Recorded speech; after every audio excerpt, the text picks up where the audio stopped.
At the same time, I'm slowly getting these expansions going, making them both planetary fortresses, but when I expand here and when I expand here, I find they're not as susceptible to ground forces, so I can just make them orbital commands.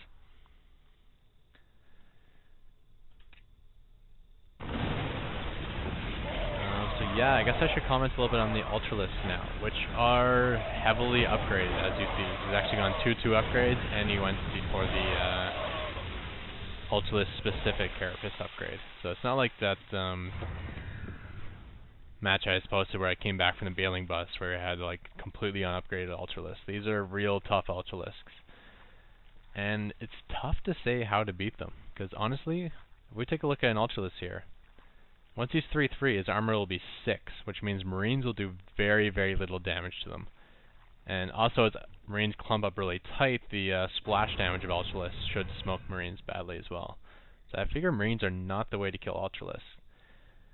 Now, since they are armored units, the armor won't be as effective against Marauders, because Marauders do 26 damage per hit. So his armor will only knock it down to 20 per hit. So Marauders will do very good damage versus Banelings, versus Ultralisks. And during this match, that is what I used to counter it. I did a heavy Marauder mix. But the one thing I've noticed since playing this game, look at the damage that Ultralisks do to armored. In the same way that Marauders counter Ultralisks, Ultralisks counter Marauders as well, doing 48 damage per hit versus Marauders. So, yeah, I don't know exactly what the mix is to use here. I mean, I think ideally you want a light armored unit that does bonus damage to armored, which doesn't exist for the Terran race.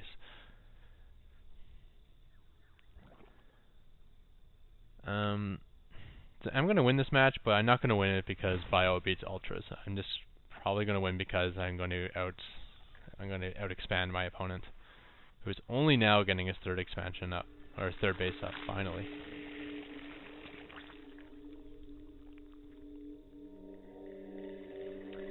Where I got my high yield completely saturated, and this one's, it's getting there.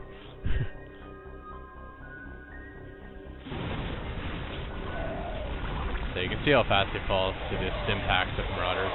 But with everything attacking at once and the distractions, yeah, if I can't snipe the Ultralisks, they do some pretty heavy damage. As you can see, they got in there and chopped on my units nice and good. And Hydralisks and Banelings didn't hurt either. So that's another army loss, but at least I've been saving my medevacs, which is pretty key. And it's kind of at this moment where I'm realizing I'm stockpiling so much resources, and I'm like, you know what? I got the economic edge. I just need to keep macroing and macroing and macroing and throwing it at my opponents, and we'll see if he can keep up with replenishing his army like I can replenish mine. Kinda wanted to win this just by economy alone. Force him to spend money by trading armies, and then letting my superior economy do the work. At the same time, you don't want to go in piecemeal. You still got to build up a decent sized army here. Zerg is just planting his fourth now, and he's taking the Zelnaga. No sign of him taking the island, and I'm planting up one more expansion.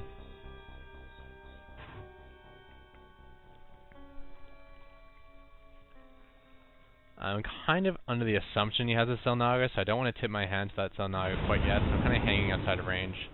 And decided to mix it up a little bit here by coming in and dropping off my units on the high ground.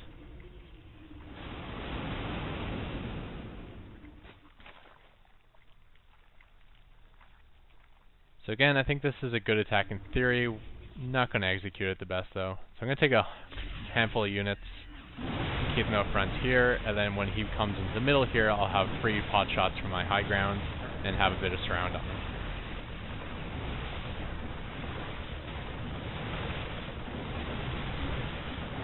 That's not doing, it's working well. Unfortunately, my units actually kind of moved to the back, so his army got in further than I planned. I wanted the army to stop here, but it's getting in deeper and it's kind of making these units not as useful.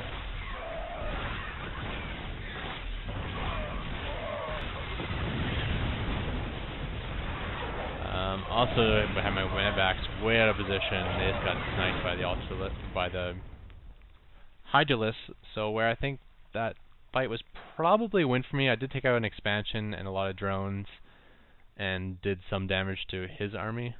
So it's probably a win for me, but at the same time, losing all his medevacs was kind of a pain in the butt.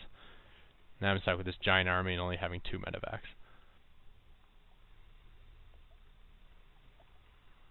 My first 2 bases are trying out pretty hard.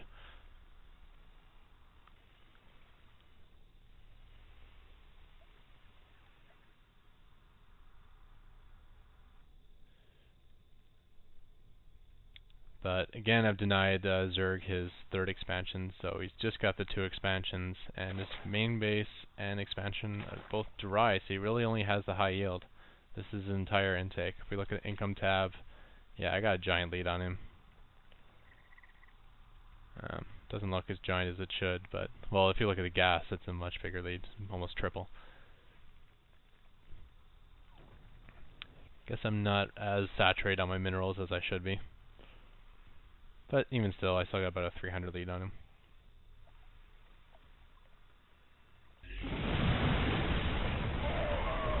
Ooh, I missed a battle there.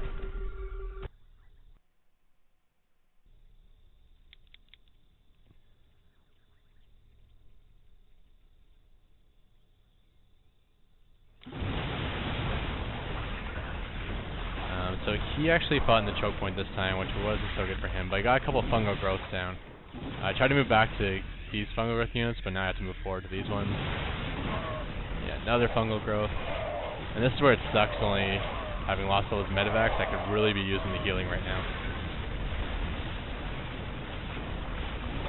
Like, even ignoring the damage, the stim packs and the fungal growths alone are doing so much damage on my units that I really need to be able to clear them.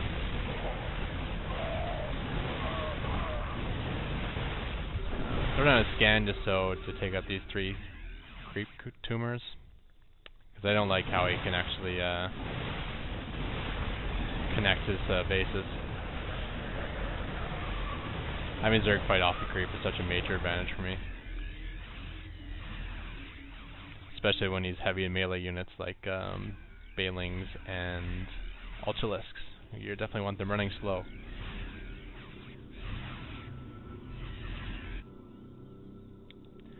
So with that, that's basically a game. His mineral intake is 0. His last remaining expansion is gone. It was almost empty anyways. And if we go to the army tab, it's a solid 166 over 43. So he is loading up for another drop. And it's going to come right into my main. I decided not to try to defend this. Instead, I just go to counterattack. I figure if we trade main bases, I can rebuild. He can't.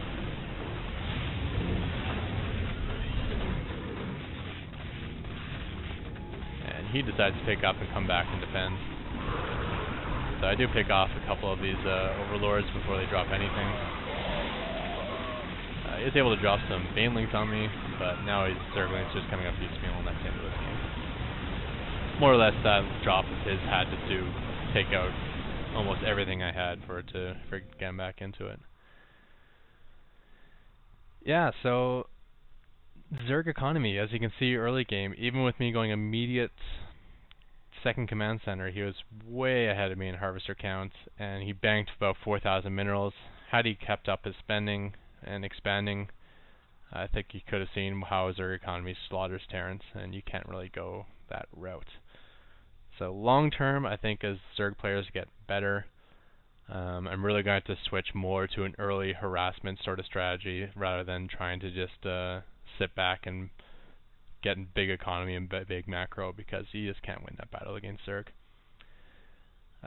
Second note is the Ultralisks.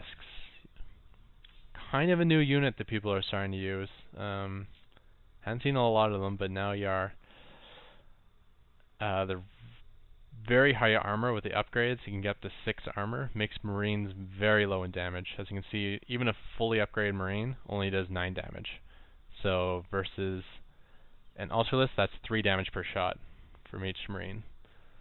And then Marines clump up really tight, so Ultralisks splash damage can kill Marines very fast. And at the same time, Marauders do a lot of damage to Ultralisks, but at the same time, Ultralisks do a lot of damage to Marauders, doing a full 40 damage unupgraded. And I believe it would be what was it, 48 I saw last time? So it'd probably be 52 damage when he's at 3 upgrades. Yeah, so it's hard to figure out the counter to this. Definitely from when I saw this match, if you can just pick them off from range with Marauders, that's a pretty decent counter, so I think you go for the higher Marauder mix. Another note is one of the later patches in the beta made concussion cells unable to work versus Ultralisks, so concussion shells won't slow them down at all. Especially when I never even got the upgrade for concussion shells. That's interesting. At least I got the combat shields. So yeah, a couple of things to think about there, a couple of things I'll be thinking about for sure. And hope that was an entertaining match at least. And that's the end of this video. Thanks everyone.